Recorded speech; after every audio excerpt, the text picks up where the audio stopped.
Day 8 begins with me removing the remainder of my clothing before... Anyone? Anyone? That's right, class. Squats again. 30 minutes of squats later, and I was resting up before getting dressed once more. Now, I know the goal of this video was to survive for a week, and we technically did. But today is the day where things got pretty crazy.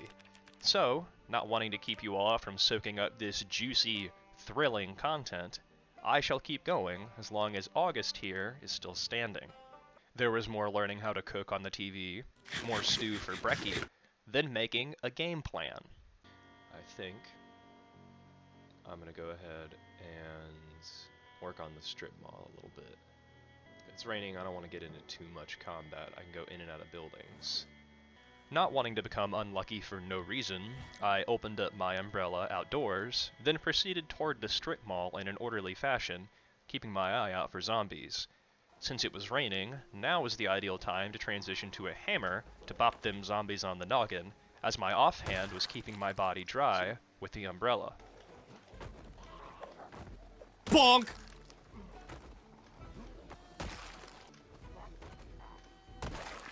After eliminating the Zeds in the surrounding area, I checked around the corner of the furniture store and saw this clump of zombies. I then broke the front window of the clothing store, made sure no one heard me, then climbed through, finding a beanie hat and a diamond patterned sweater within. I thought these clothes would come in handy in the wintertime, assuming I even survive up until that point. Thinking I was still crouched, I tried to whisper to attract the clump of zombies I saw earlier. Instead, I yelled at them as if I were yodeling on top of a frickin' mountain.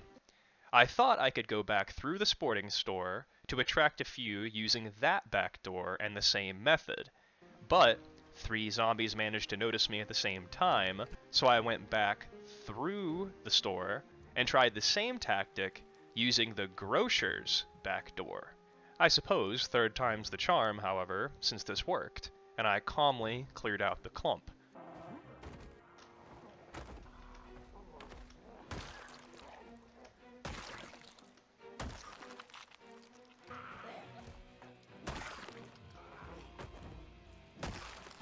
I then went back inside the kitchen to rest and think of what to do next.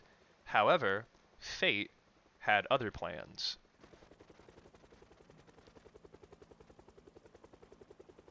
I heard what every player dreads to hear after their first week of survival: the helicopter. I thought if I hunkered down in this kitchen, that maybe I would not be seen by the heli, and therefore no zombies could be attracted to my presence. I thought I was in the clear until I heard a certain sound.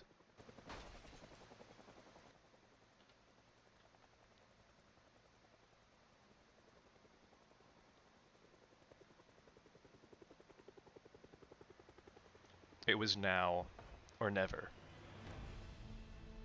It is time to go. I began running north into the forest, hoping that I would not be seen in the air or on the ground.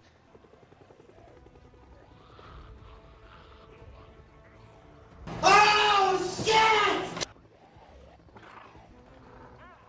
However, the forest was not nearly thick enough, so I inched closer to the Ohio River. I made my way back through the trees, doing what I could to avoid the undead.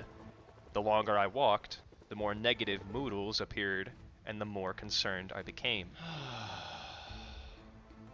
But, like Dory from Finding Nemo says, I would have to just keep swimming.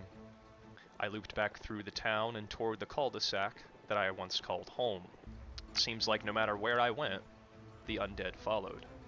Hopping through fences and zipping through trees, I did what I could to avoid them. In some cases, however, conflict was inevitable, and I was forced to stand my ground and fight.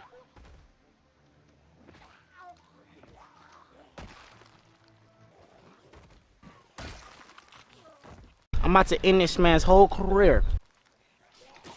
Fuck.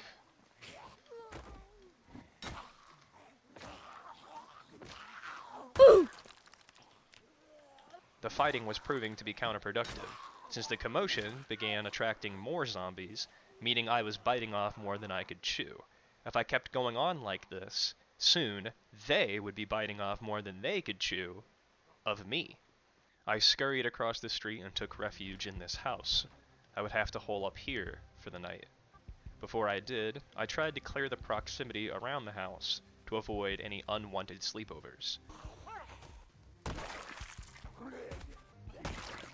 Upon killing this second zombie, I became tired and thought to myself, 5 negative moodles is more than enough for me. So, I went back inside. I started closing curtains and locking doors before engaging in any self-care routines like eating or drinking water. After all, a lack of security on my part would mean no more self to care for. I took the sheet off the bathroom window, shut the door, and placed the sheet on the front door, blocking line of sight into the cul-de-sac. With the house somewhat secured, I could enter the bedroom and begin watching Carpentry at 6 p.m. Once the show was complete, the day was over, and I could finally rest. Hey, we made it. Alright, like, I did not think I was gonna make it there for a second, if I'm being completely honest. And I think, even if this playthrough doesn't amount to a lot, or if I die inevitably eventually, for whatever reason, I escaped the Horde this one time. Alright, that was pretty cool. I played it cool. We're about to be into day 9, but I'm gonna go ahead and just end on a high note.